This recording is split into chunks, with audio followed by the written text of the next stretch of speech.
ጌታን ነገር አሳየ። ከህንድ የሚፈሱ ኃይለኛ ጎርፍ ከተማውን ኮትታ ቆሻሻ በቃ ይሄ አይባልም ቆሻሻ የተሸከመው ወንዝ በመድራችን ውስጥ እንዲህ ሲገባ ይዋል።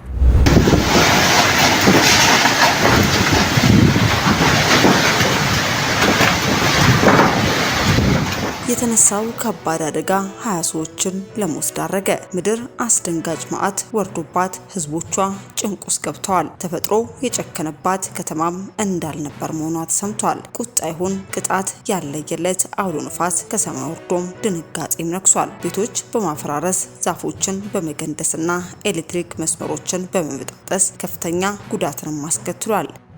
ይህ አስከፊ አደጋ በየት አካባቢ ተከሰተ? ያለው ሁኔታስ ምን ይመስላል? የሚሉትን እንዲሁ በመረጃችን ይዘናል፣ ታደምጡታላችሁ። በሌላኛው መረጃችን ከጊዜ ወደ ጊዜ የሚሰሙት ምን ጉድ ነው ያስባሉ ሆነዋል። ዛሬም ታላቅ ድንጋጤን የፈጠረ ጆሮን ጭው ያስባለ ተግባር በቤተ ክርስቲያን ላይ ተፈጽሟል። ግብረ ሰዶማዊነትን ጋብቻን አልፈጽምም ያሉት ወንጌላዊም ከቤተ ክርስቲያን ስልጣን መልቀቃቸው ተገለጸ። በሩቅ አይተን የተጸየፍነው ዛሬ ላይ ደጃችን ያውም ቤተ ክርስቲያኑ ሰተት ብሎ ገብቷል። ይህ ተግባር የተፈጸመው የት ይሆን? እኚህ ወንጌላዊስ ማናቸው? የሚሉትን በዝርዝር ይዘናል፣ በቆይታችሁ ታደምጡታላችሁ። በስተመጨረሻም አሁን የመጨረሻ ዘመን ተቃርቧል ብቻ ሳይሆን በምልክትነት የሚያሳዩ በርካታ እውነቶች በምድራችን ተፈጽመው ተመልክተናል። ሆኖም ግን አይተን እንዳላየ ሰምተን እንዳልሰማን አልፈን መከራ ዕለት እያየለ መጥቷል። ዛሬም ያለንበት የዘመን ማብቂያ የተረዱት የእግዚአብሔር ሰው ፓስተር አስፋውም ህዝበ ክርስቲያኑ ሊያደምጠው የተገባን አስቸኳይ መልእክትን አስተላልፈዋል። ፓስተር አስፋው ከጌታ ተቀብለው ለህዝበ ክርስቲያኑ ያስተላለፉት አስቸኳይ መልእክት ምን ይሆን? በመረጃችን ይዘናል፣ በቆይታችሁ ከአንደበታቸው ታደምጡታላችሁ። እስከ መረጃው ፍጻሜ አብራችሁን ቆዩ።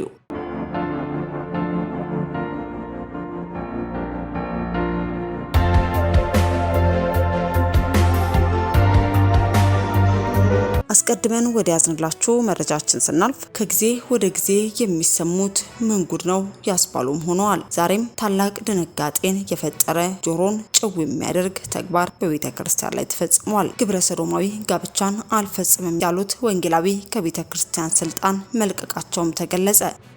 በሩቅ አይተን የተጸየፍነው ዛሬ ላይ ደጃፋችን ያውም ቤተ ክርስቲያን ውስጥ ሰተት ብሎ ገብቷል። ወንጌላዊ መሪ ቄስ ጆን ዳኔት በተመሳሳይ ጾታ ባርኮት ባለመቀበል ምክንያት ከስልጣኑ መልቀቁንም አስታውቋል። ቄስ ጆን ዳኔት የእንግሊዝ ቤተ ክርስቲያን ወንጌላዊት ካውንስል ብሔራዊ ዳይሬክተር ሊቀመንበር ሲሆኑ በካቴድራል ለተመሳሳይ ጾታ ጥንዶች የፍቅርና የእምነት ጸሎቶች በመጠቀም በሚሉት ጉዳዮችም የክብር ቀኖና ማድረጉን መልቀቁንም አስታውቋል።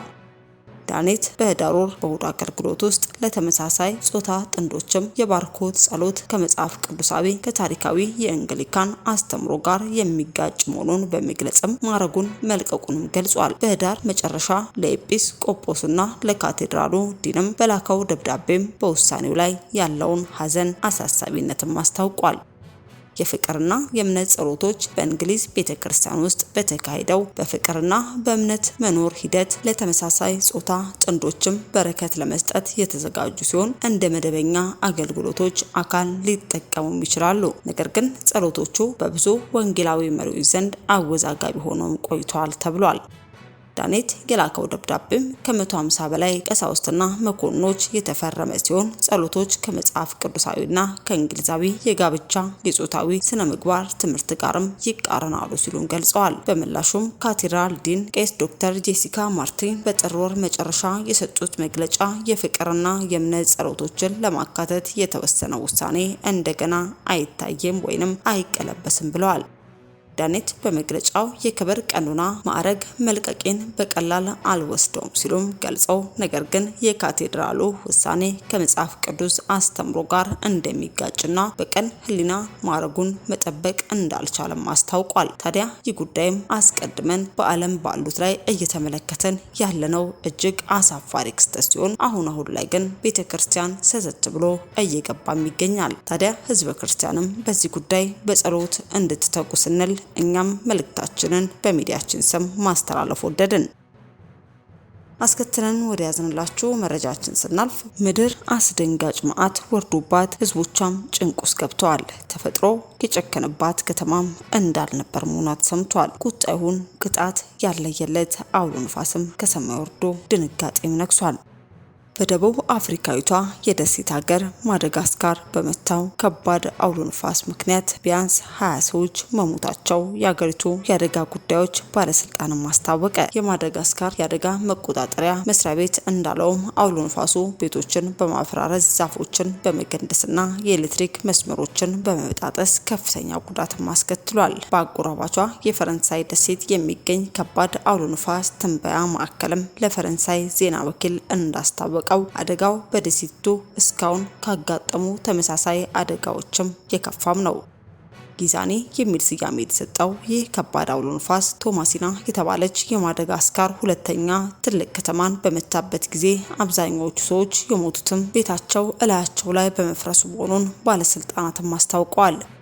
በአደጋው ከሞቱት በተጨማሪ በርካታ ሰዎች ቆስለው ከከተማዋ እንዲወጡ የተደረጉ ሲሆን 400 ሺህ ያክል ህዝብ ከሚኖርባት ከተማ 90 በመቶ የሚሆኑ ቤቶችም ጣሪያቸው በንፋስም ተወስዷል። የአሁኑ አደጋ በአንድ ወር ውስጥ ሁለተኛ ሲሆን የቀደመው አውሎ ንፋስ 14 ሰዎችን በመግደል ከ31 ሺህ በላይ ሰዎችን ማፈናቀሉን የተባበሩት መንግስታትም አስታውቀዋል። ታዲያ አሁን ላይም በተፈጠረው ከባድ አውሎ ንፋስም 20 ሰዎች መሞታቸውን የሀገሪቱ ጉዳይ ባለስልጣንም ማስታወቃቸውን ተከትሎ እኛም ወደ እናንተ አደረስን።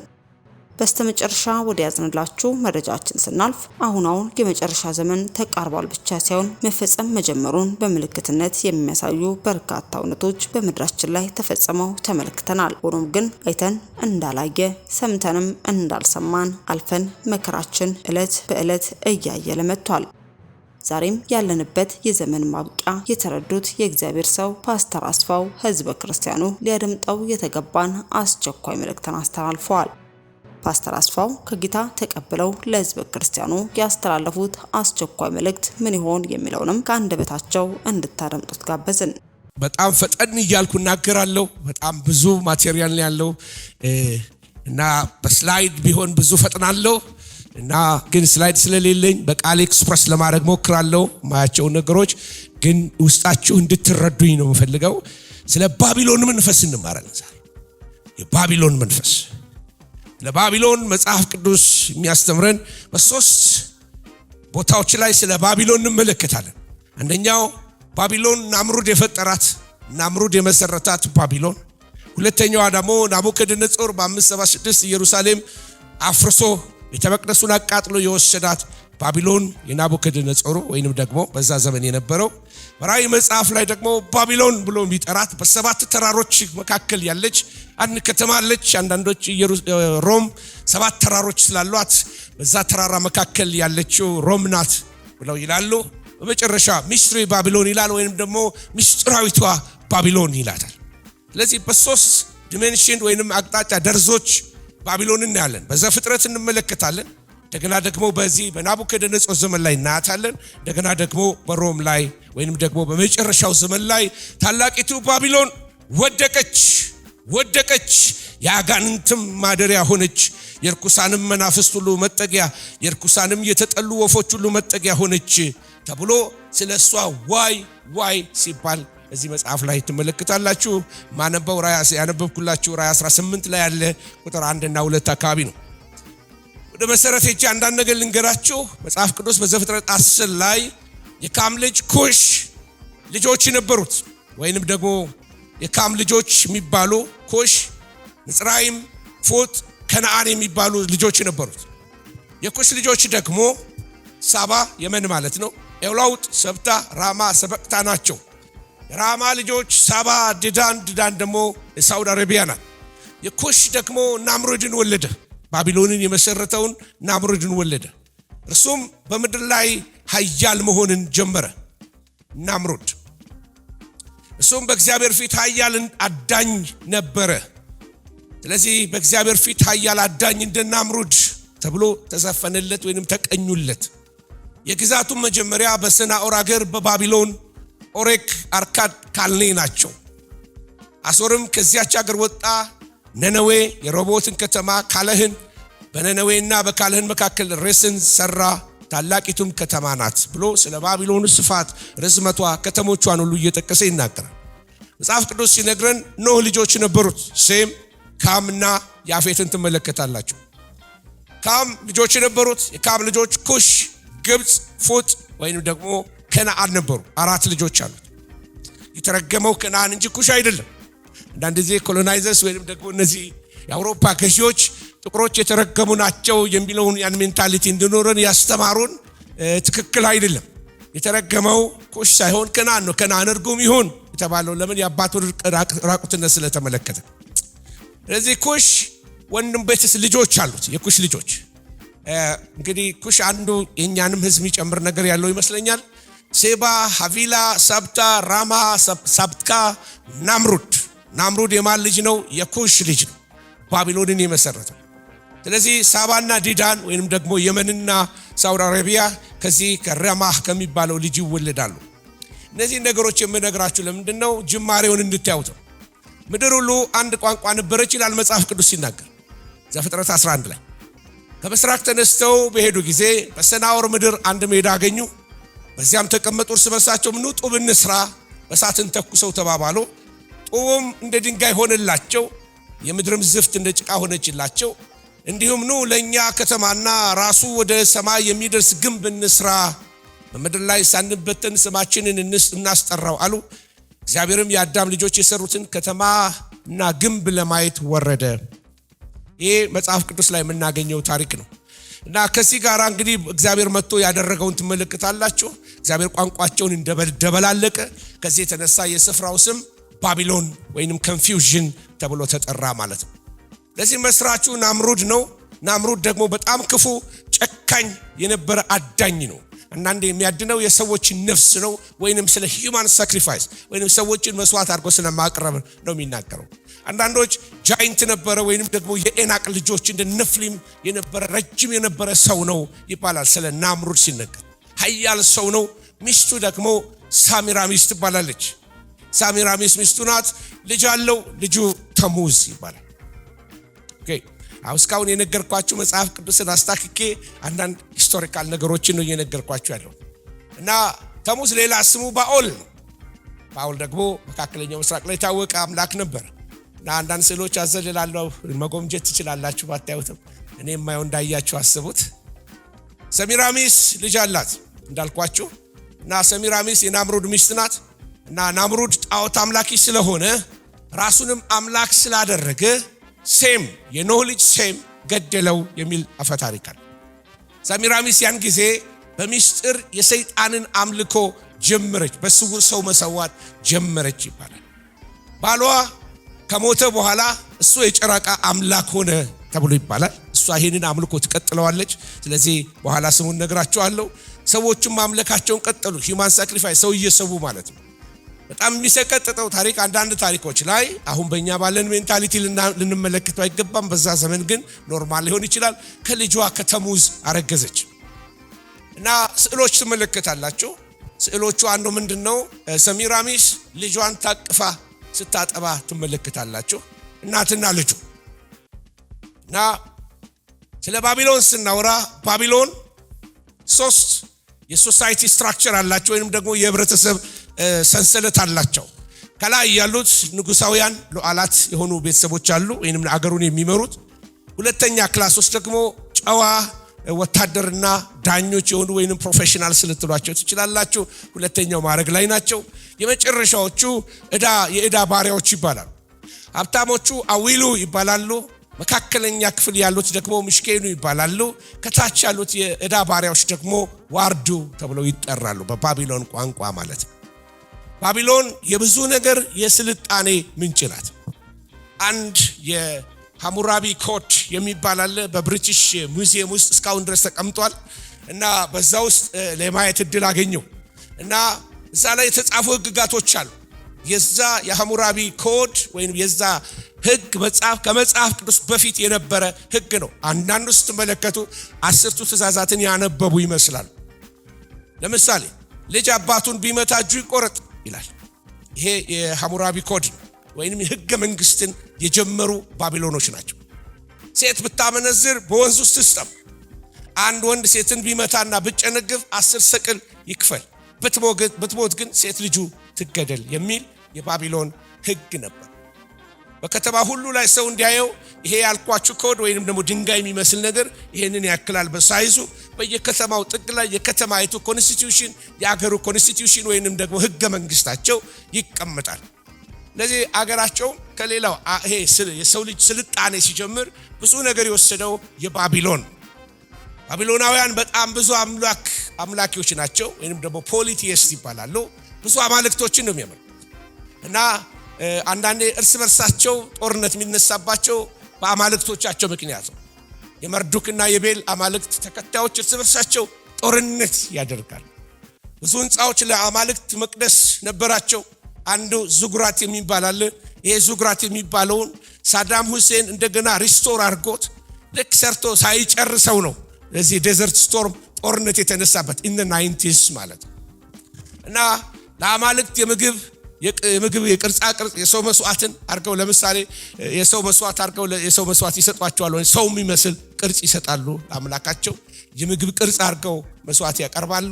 መተት፣ ጥንቆላ፣ አንዳንድ ጊዜ ደግሞ የፈውስ ለማግኘት ድግምቶችን ያደርጋሉ። ጥንታዊ አገሮች ጥንታዊ የሆነ አጋንንታዊ ስራ አለባቸው። ይህን እንድታስተውሉ ያስፈልጋል። ጥንታዊ አገሮች ጥንታዊ የሆነ አጋንንታዊ ስራ አለባቸው። የቤተሰብ የራሱ የሆነ ወቃቢ ያለው ብዙ አማልክቶች አሏቸው። መርዱክ አንዱ ነው። የአማልክት ንጉስ ወይንም የፀሐይ መውጣት ንጉስ የንጋት አምላክ ማለት ነው መርዱክ። ሌላው ኤ የሚባል አለ። ጀስት በአማርኛ አይኑ አያ አርጋችሁ ተጠቀሙ። የጥበብ አምላክ ማለት ነው። ሻማሽ የሚባል አለ የፍርድ አምላክ። እንደገናም አልፎ አልፎ የፀሐይ አምላክ ብለው ይጠሩታል። ሌላው ፌመስ የሆነው ኢሽታር እስካሁን ድረስ ኢሽታር ጌት የሚባል እስካሁን ድረስ በእንትን ታገኛላችሁ። ባግዳድ ውስጥ አለ የኢሽታር ጌት። በብዙ ስዕሎች ላይ ታገኙታላችሁ። የፍቅር አምላክ እንደገና የጦርነትም አምላክ ነው። ቲያማት የምትባል የዘንዶ ሴት አማልክት ናት እና በሷ ቆዳ መርዱክ ስለገደላት ቆዳዋ የምድር ክረስት ወይንም የምድር ሽፋን ሆነ ተብሎ ሌጀንድ ይነገርላታል። ሌላው የታወቀው ናቡከደነጾር እንደሚባለው እኛ ጋር ወልደ ምናምን እንደምንለው እነሱ በአምላካቸው ናቡዘረዳን ናቡከደነጾር የሚባሉ ብዙ ስሞች አሏቸው እስካሁን ድረስ። የመርዱክ ልጅ ማለት ነው፣ ወልደ ማለት ነው። ይህን ካልኳችሁ እንዴት ነው? እስካሁን ሰላም ነው? እየተከታተላችሁ ይና እሺ። እና በእስራኤል ዘንድ ተመልከቱ፣ ይሄ ናምሩድ ከተገደለ በኋላ ባኦል ተባለ ብያቸዋለሁ። ባኦል ብለው ይጠሩታል አይሁዶቹ በዛ ዘመን የነበሩት። ተሙዝ ልጁ ደግሞ አሁንም ተሙዝ ነው የሚባለው። ሰሚራሚስ ደግሞ አስታሮት ትባላለች። አሁን ወደ መጽሐፍ ቅዱስ ያነበባችሁ ሰዎች አዲስ አይሆንባችሁ። በባቢሎን ቤሉስ፣ ተሙዝ፣ ሪሃ፣ ኢሽታር ይባላሉ ይሄ ቤተሰብ። በአሶር አሁንም ናምሩድ፣ ኒኑስ፣ በተሙዝ ደግሞ ሄርኪልስ፣ ሰሚራሚስ ደግሞ ቤልቲስ ተብላ ትጠራለች። በግሪክ ዙስ፣ ተሙዝ ደግሞ ዳዮኒስስ የመጠጥ የስካር አምላክ ነው ዳዮኒስስ። አፍሮዳይት እቺ የፍቅር አምላክ የምትባለዋ እሷ ደግሞ የሰማይ ንግስት ወይንም ሰሚራሚስ ናት። ሮም ጁፒተር፣ አቲስ፣ ሲቤሌ ወይንም ዳያና ብሎ ይጠሯታል። በህንድ ቪሽኑ፣ ክሩሽና፣ ዳቫኪ ተብለው ስማቸው እነዚህ ቤተሰቦች ይጠራሉ። እንዴት ነው በተለያየ ሀገር እነዚህ አንድ ቤተሰብ እንደዚህ ሊጠሩ የቻሉት? አዊሽ ስዕል ቢኖረኝ ነው ማለት ስላይድ ቢኖረኝ ነው አሳያችሁ ነበር። በህንድ ዳቫኪና ክሩሽና እናቲቱ እና ልጁ አቅፋው ትመለከታላችሁ። በግብጽ አይሪስና ሆረስ፣ አይሪስ እናቱ ናት፣ ሆረስ ልጁ ነው። አቅፋው ስታጠባ ወይንም እንደዚህ አቅፋው ትመለከታላችሁ። ሰሚራሚስ ታሙዝን አቅፋ በባቢሎን ታያላችሁ። ኢቭን ጃፓን ሳይቀር ቻይና ሳይቀር እያንዳንዳቸው እናትና ልጁ ምስል ይዘው ታቅፈዋል። በዘመናዊ ምስል ላይ እናትና ልጁ ቸርች ውስጥ ገብተዋል። አልገባችሁ? ሰውየው እንዴት ነው አባ እንዴት ነው ኢየሱስን ይወዱታል አላቸው። አንድ መንገድ ላይ የሚሰብክ ልጅ አይ ልጄ እኔ ከልጇ ጋር እምብዛም ነኝ፣ ከእናቲቱ ጋር ነው ዝምድና ያለ። እናትና ልጁ ጋር ተገባችሁ አይደለም? እና እቺ ምስል በየቦታው ላይ መታወት አገር አቋራጭ ከጥንት የነበረች ናት። ኢጂፕሽያንስ ነበራቸው፣ ህንዶች ነበራቸው፣ ጃፓኖች ነበራቸው፣ ቻይናዎች ነበራቸው። እና ስሙን ቀይሮ ደግሞ በእኛም ሰፈር አለ። እና በቻይናዎቹ ሺንግሙ ሆሊ ማዘር፣ በኢንዲያ ዳቫኪ እና ክሪሽና፣ በኤፌሰስ ዳያና ታላቂቱ ዳያና የተባለላት ያቺ እናቲቱ ናት። ኢጂፕት አይሲስ ኤንድ ሆረስ ብያቸዋለሁ ጋድ ማዘር፣ በእስራኤል አስታሮትና በዓል፣ በሮም ቪነስ ኤንድ ኩፒድ፣ ከዛ በግሪክ አፍሮዳይትስ ጋደስ የታወቀችው እንደዚህ ተብላ በተለያየ ስም ትጠራለች። በባቢሎን ሳሚራሚስ እና በዓል ወይም ተሙዝ ተብሎ ይጠራል። ለዚህ ዛሬ ጀምረ አይደለም ልላችሁ ነው። ጥንታዊ ሀገሮች ይዘውት የመጡት ቅርጽ ሁሉ የወሰዱት ከባቢሎን ነግራቸዋል። በባቢሎን ትምህርት ቤት ነበራቸው። 8 ዓመት ሲሆናቸው ትምህርት ቤት ይገባሉ። ለባለጠጋ ልጆች ነው ብዙ ጊዜ ትምህርት ቤቱ ያለው። ትምህርት ቤቱ ላይ የሚጽፉት በጽላት ነገር ላይ እየጻፉ ነው የሚማሩት። ሸክላ የሚመስል ቋንቋ ጽሑፍ ይማራሉ እና አንዳንድ ጊዜ ፈተና ሲያልፉ ደግሞ ጸሐፍት ይሆናሉ። ስክራይብስ፣ እነዚህ የተለያየ ሕግ የሚጽፉ ፍርድ ቤት ምናምን የሚጽፉ ሰዎች ይሆናሉ። ለስልጣኔ በጣም ብዙ ኮንትሪቢዩት ያደረጉት ነገር አለ፣ አስተዋጽኦ አድርገዋል። ከአስትሮሎጂ ተነስተው አስትሮኖሚ ደርሰዋል። የጨረቃን ግርዶሽ ያወቁት ካላንደር የጀመሩት ባቢሎኖች ናቸው። ሳይንስ፣ ማትስ፣ ሊትሬቸር የጀመሩት ባቢሎኖች ናቸው። መዝሙራቸው፣ ጸሎታቸው፣ ግጥማቸው፣ ሕገ መንግስታቸው፣ ታሪካቸው ሁሉ በሸክላ በደም ተቀርጾ ተቀምጧል። ባቢሎን በዛ ዘመን ከሚገርመው ነገር አንዱ አንዳንድ ውስብስብ የሚመስል ቀዶ ጥገናዎች ሁሉ ነበራቸው። የመድኃኒት ዕውቀት ነበራቸው። አንዳንዴ አይን ያክሙ ነበር፣ የአይን መድኃኒት ነበራቸው። ከሚገርመው ነገር አንዱ ወደ 2000 የሚሆኑ መጽሐፍቶች ነበሯቸው። ቀላል አይደለም። እዛ ዘመን 2000 በላይ የሚሆኑ መጽሐፍቶች ነበር። ከኤፌሶን ቀጥሎ ትልቅ መጽሐፍ ክምችት ያለው በዛ ነበር። ዓመትን በ12 የከፈሉት ባቢሎኖች ናቸው። እነ ሳሚራሚስ እነ ተሙዝ ነገር ማለት። ጆሲፈስ የአይሁድ ሂስቶሪያን ነው፣ አይሁዳዊ ነው። ነገር ግን ለሮማውያን ተቀጥሮ የሚሰራ ጆሲፈስ የሚባል በጣም ጎበዝ የሆነ ሂስቶሪያን፣ ታሲተስ እና ጆሲፈስ የሚባሉ ሮም ጥሩ ሂስቶሪያን ስለነበራት ዶክመንተሪ አስቀምጣለች ስለ ታሪኮች። ጆሲፈስ አንቲኩቲስ ኦፍ ጁስ የሚል አንድ መጽሐፍ ላይ ያገኘሁት ላንብላችሁ ትርጉም የሆነው አባቶቻችንን በጥፋት ውሃ ስላጠፉ ይላል ጆሲፈስ ይጽፍ የዛሬ 2000 ምናምን ዓመት በፊት እግዚአብሔርን ለመበቀል የጥፋት ውሃ ዳግመኛ ሊደርስበት የማይችል ቁመቱ ሰማይ የሚያደርስ ግንብ እሰራለሁ ብሎ ናምሩድ ጀመረ። ለዚህ ጆሲፈስ የሚነግርን ምን ማለት ነው? በጥፋት ውሃ ምክንያት እግዚአብሔርን ለመበቀል እግዚአብሔር ዝም ብሎ ቀንቶባቸው ስለሰሩ ሊያፈርስ ሳይሆን የመጣው እግዚአብሔር የልባቸው አቲቲዩድ ለበቀል እንደተነሳሱ አመፀኞች እንደሆኑ ስላወቀ እግዚአብሔር ይህንን የባቢሎንን ስራ ሲያፈርስ ቋንቋቸውን ሲደበላለቅ ትመለከታላችሁ። እዚህ በመካከለኛው ምስራቅ አካባቢ የነበሩ ፈርቲሊቲ ጋደስ ወይንም ደግሞ ፍሬ ይሰጣሉ፣ እርሻ ፍሬ ያፈራል፣ ሴቶች ማህፀናቸው ልጅ እንዲወልድ ያደርጋል የሚባሉ አማልክቶች ነበሩ። ፈርቲሊቲ ጋደስ ይባላል። በእንግሊዘኛ አንዷ የምትታወቀው አስታርቴ ትባላለች። ያዛው ስሟ ተቀይሮ በዚህ በአንግሎ ሳክሰን የሚባል ምናልባት ወደ ላይ ወደ አይሪሽ አካባቢ ስትሄዱ አክሰንታቸው ለየት ይላል። ኤስትራ የምትባል አምላክት ብላ ትጠራለች። በባቢሎን ኢሽታር፣ በሂብሩ አሽታሮት፣ እንደገና በግሪክ አስታርቴ ተብላ ስሟ ስፔሊንግ እየተቀየረ ብቻ አማልክቶቹ በየባህሉ በየኔሽኑ ይዘላሉ። ደሴም ሩታቸው ባቢሎን እንደሆነ ታያላችሁ። እየቀጠልን ስንሄድ ባቢሎን መንፈስ በዚህ ዓለም ላይ ኃይለኛ ተጽዕኖ አለው። ስነ ጥበብን ብትወስዱ፣ ቢዝነስን ብትወስዱ፣ ትምህርቶችን ወይም ኤጁኬሽን ሲስተማችንን ብትመለከቱ፣ የፋሚሊ ስትራክቸርን ብትመለከቱ፣ ጋቨርንመንት ወይም ደግሞ መንግስትን ብትመለከቱ፣ ሚዲያን ብትመለከቱ፣ ሪሊጅንን ወይም ደግሞ ሃይማኖትን ብትመለከቱ እነዚህ ሁሉ ባቢሎን ቀመሶች ናቸው። የዓለምን ሲስተም ሁሉ ብትመለከቱ የባቢሎን ቀመሶች ወይም ሩታቸው ባቢሎን ውስጥ የተተከለ። ስለዚህ የእግዚአብሔር አጀንዳ ለባቢሎን ታላቂቱ ባቢሎን ወደቀች የሚል ያፈርሰዋል ስትራክቸሩ። ዳንኤል 2 ላይ ልውሰዳችሁ። ገና ሲጀምር ናቡከደነጾር ህልም አየ።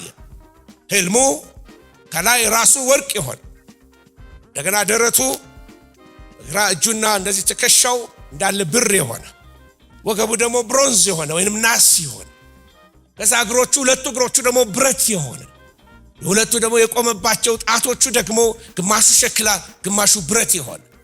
እነዚህ ይህንን ምስል ከተመለከተ በኋላ ትርጉሙ ማወቅ አልቻለም። ምክንያቱም እግዚአብሔር ስላሳየው ሚስጥርን ሊገልጥ የሚችል መንፈስ ቅዱስ ካሳየው የእግዚአብሔር መንፈስ ያለበት ብቻ ነው። እጅ ጽሑፉን በተጻፈበት ሰዓት ላይ ታስታውሱ እንደሆነ የእግዚአብሔር መንፈስ ያለበት ብቻ ነው እግዚአብሔር የጻፈው ማንበብ የሚችለው። ስለዚህ እዚህ ላይ የምትመለከቱት እንግዲህ እግዚአብሔር ይህንን ምስል ያሳየውና እነ ዳንኤል ይተረጉሙታል በጾም ጸሎት ተክተው። ራሱ ወርቁ አንተ ነህ፣ ወርቁ አንተ ነህ። ከዛ ከወርቁ በኋላ ኳሊቲው እየቀነሰ ይመጣል፣ ብር ይሆናል።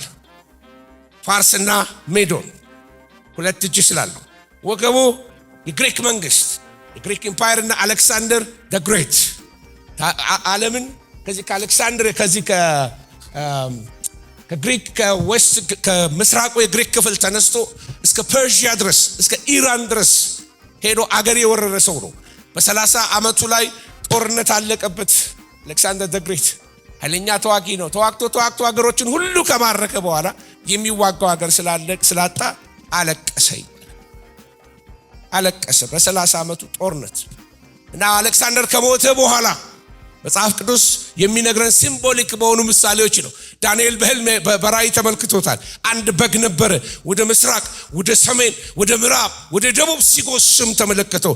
አንድ ቀንድ ያለው ነው። አሌክሳንደር ዘ ግሬት ነው። ከዛስ በኋላ ቀንዱ 4 ቦታ ተሰነጠቀ። ከአሌክሳንደር ዘ ግሬት በኋላ 4 ነገስታቶች ተነሱ። አንዱ አንቲዮከስ የሚባል ወይንም የሱ የልጅ ልጅ ነው። አንታይ ክራይስቶ ነው የተነሳው በኢየሩሳሌም ላይ ወይንም የጸረ ክርስቶስ መንፈስ ይዞ የተነሳው። ስለሱ ለመናገር ጊዜ የለኝም። አሁን ራእይ 17 ላይ የሚነግረን ግን 7 ጽዋዎች ከያዙ ከ7ቱ መላእክት አንዱ መጥቶ ና በብዙ ውሃዎች ላይ የተቀመጠችውን የታላቂቱን ጋለሞታ ፍርድ አሳያል። በእግዚአብሔር ፊት ይሄ የዓለም ሲስተም በእግዚአብሔር አይኖች ግልሙትና ነው፣ አመጽ የተሞላበት ሲስተም። የምድር ነገስታት ከእርሷ ጋር ሲሰስኑ በምድር የሚኖሩ ከዝምቷ ወይን ጠጅ ሰከሩ ብሎ ተናገረኝ። በመንፈስም ወደ በረሃ ወሰደኝ። የስድብ ስሞች በሞሉበት 7 ራሶችና 10 ቀንዶች ባሉበት በቀይ አውሬ ላይ አንዲት ሴት ተቀምጣ ነበር። ሴቲቱም በቀይና በሐምራዊ ልብስ ተጎናጽፋ በወርቅና በከበሩ ድንጋዮች በእንቁዎችም ተሸልማ ነበር። በጣም ባለጠጋ ሆናለች።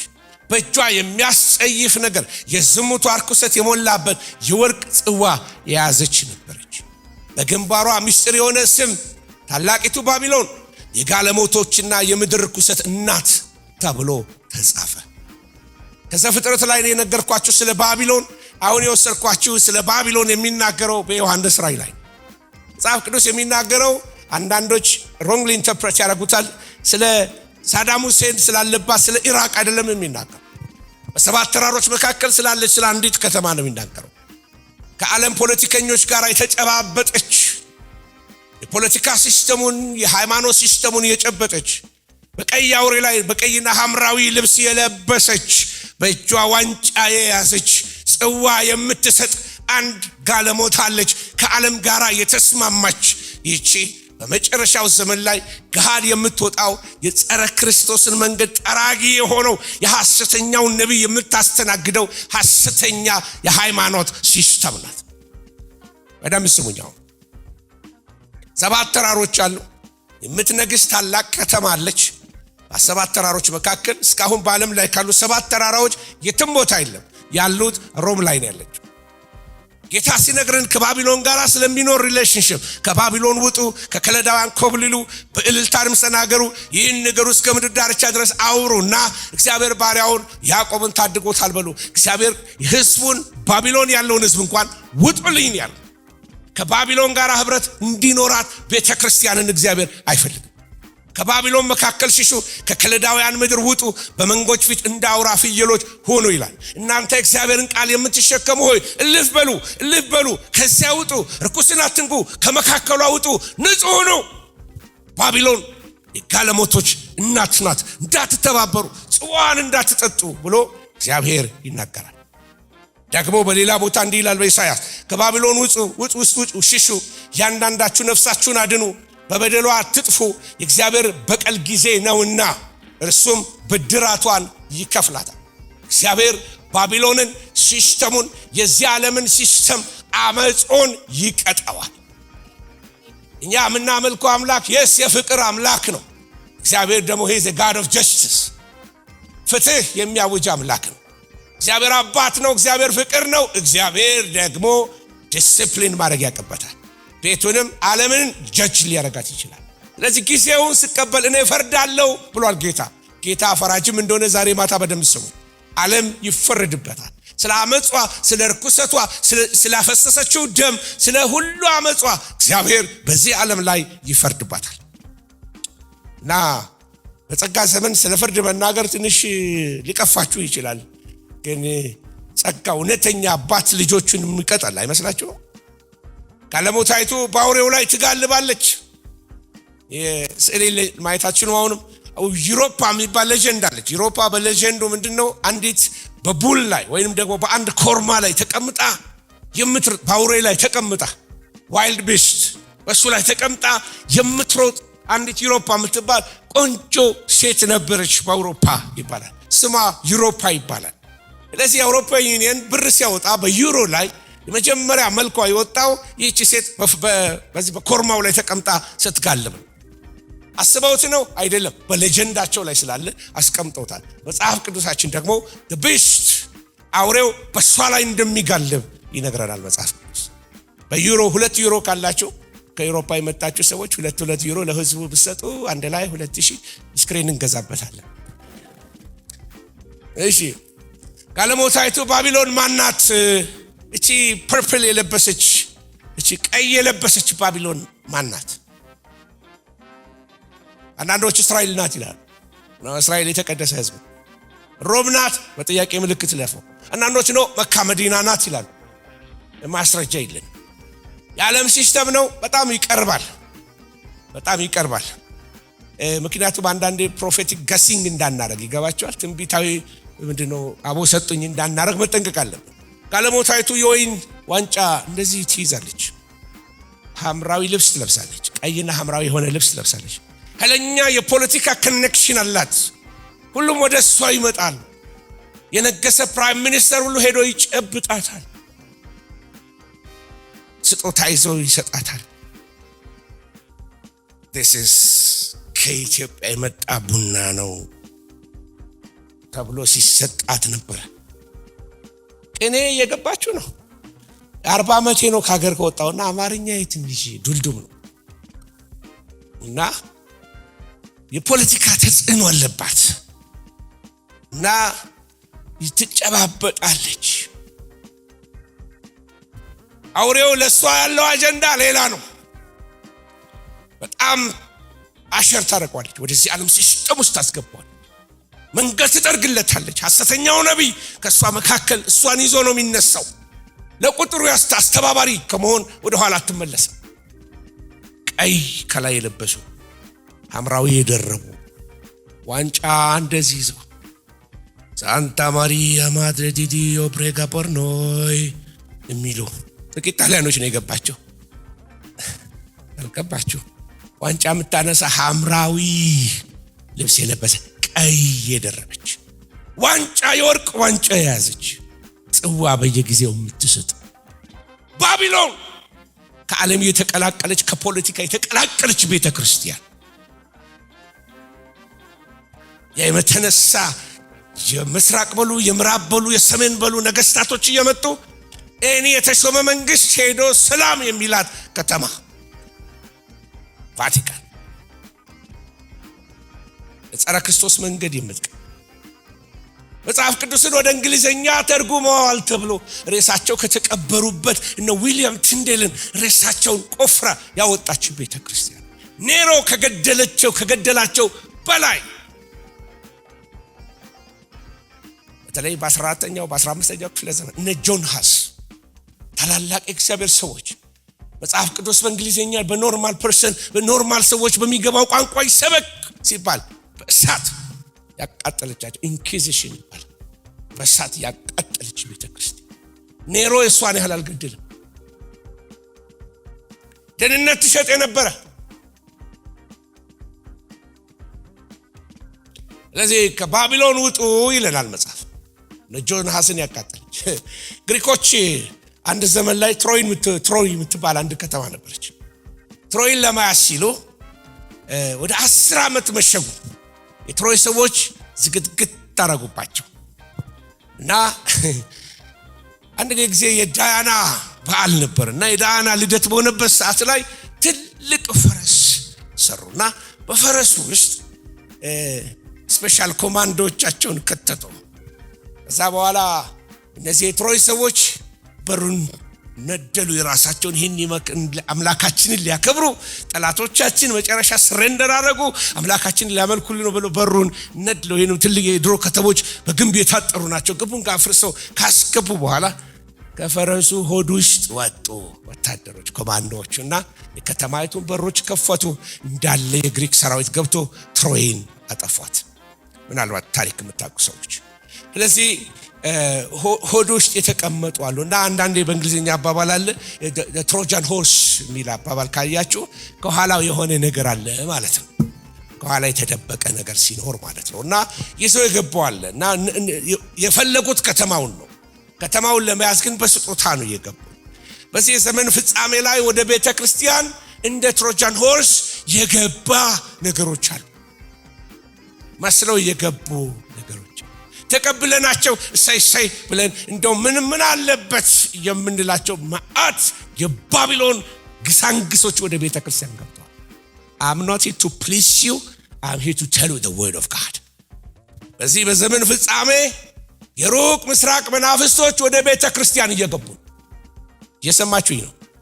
የሩቅ ምስራቅ መናፍስቶች እየገቡ ነው። አንድ ዘመን ላይ ወደ ድሬዳዋ ለአገልግሎት ይሄዳለሁ ከውጭ መጥቼ ማለት ነው እና ወደ ዳር ሀገር ሄዶ ማገልገል ወዳለውና ወደ ዳር ሀገር በሚሄድበት ሰዓት ጌታን ነገር አሳየኝ። ከህንድ የሚፈሱ ኃይለኛ ጎርፍ ከተማውን ኮትታ ቆሻሻ በቃ ይሄ አይባልም ቆሻሻ የተሸከመ ወንዝ በመድራችን ውስጥ እንዲህ ሲገባ ያዋል። ይሄ የሩቅ ምስራቅ ስፒሪት ቤተክርስቲያንን የሚያረክስ ዮጋ ስፒሪት ምን አለበት እንዲህ ባይብል ስተዲ ላይ ሻስተምር ስለ ዮጋ ሲቃወም ሰዎች ወካውት ያደርጋሉ፣ ይናደዳሉ። እኔ ደግሞ ሰው ሲናደድ ይብስብኛል። ሃሌሉያ! የቄራ ልጅ መሆን ደስ ሲል ዮጋ በቤተ ክርስቲያን ውስጥ አውሮፓ ላይ ስትሄዱ በስዊድን የተለያዩ ከተሞች እነዚህ የደከሙ ከተሞች አሉ። በወንጌል ቸርቻቸው ላይ የተለጠፈ ነገር ትመለከታላችሁ። ሰንዳይ አፍተርኑን ዮጋ ፕራክቲስ አለን ከዚህ እስከዚህ እና ዮጋ የሚያስተምራቸው ሰው ይመጣል። አዛውንቶቹ ቸርች የማይመጡ የዮጋ ትሬኒንግ ሊያደርጉ ይመጣሉ። የተለያየ ሎተስ ምናምን የተለያየ ፖዚሽኖች ያስተምሯቸዋል። እግዚአብሔር ይህን መንፈስ ይወጋው። እንዲህ የቀባባ ባቢሎን ወደ ቤተ ክርስቲያን እየገባች ነው ያለችው እና ሪሰንትሊ ደግሞ እናንተም ደግሞ ቁጭ ብላችሁ አንዳንድ መጽሐፍቶች አንብባችሁ ይሆናል። ቤት ያጣው ቤተኛ ይቅርታ ሙዚቀኞች ዘፈን ምን አለበት? ጃዝ ሙዚቃ ምን አለበት? ብንዘፍን እስክስታ ብንወርድ ምን አለበት? ነገር አለበት። አም ኦልድ ፋሽን ኢየሱስ ጌታን ዓለማዊ ሙዚቃ ማነው ኢንስፓየር የሚያደርገው? አንድ ጊዜ ሙሉ ቀን መለሰ በህይወት እያለ አንድ አገልግሎት ላይ ተገናኘ እና እንደዚህ ያለ ያረሳው አንድ ጊዜ እዚህ ገነት ሆቴል ነው ጊዮን ሆቴል ተቀምጠናል። ቦብ ማርሊ ጋር እናወራለን አለኝ እና ቦብ ማርሊ እዚህ ኢትዮጵያ መጥቶ ከሱ ጋር ያወራን እያለ አለ ጥያቄ ጠየቀኛል። ላንተ ዘፈን የሚሰጥህ ማን ነው አለኝ። አልኩት አለ ዘፈን የሚሰጥህ ማን ነው? ለኔ በሌሊት ኃይሌ ቀጭኑ እየመጡ ነው የሚሰጠኛል።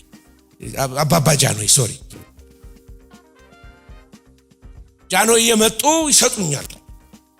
እሳቸው ከሞቱ ሰንብተዋል እና እሳቸውን የሚሰጡኛል እና ሙሉ ቀን ደግሞ አይኔ እንዲሁ በቃ ያው ያደኩበት ባህል መስፈን እስክስታ መውረድ ስለነው ከዛ ባህል ሊወሰድኩት እንጂ ምንም ህልም ምንም አላይም አልኩት አለ እና ኢንስፓየር የሚያደርግህ ምንድን ነው? ከዘፈን ጀርማ ያለው ስፒሪት የምንመጣው ሮክ ሙዚቃ የሚሰሙ ሰዎች አንዳንዶች ከፎቅ ዘለው ይሞታሉ።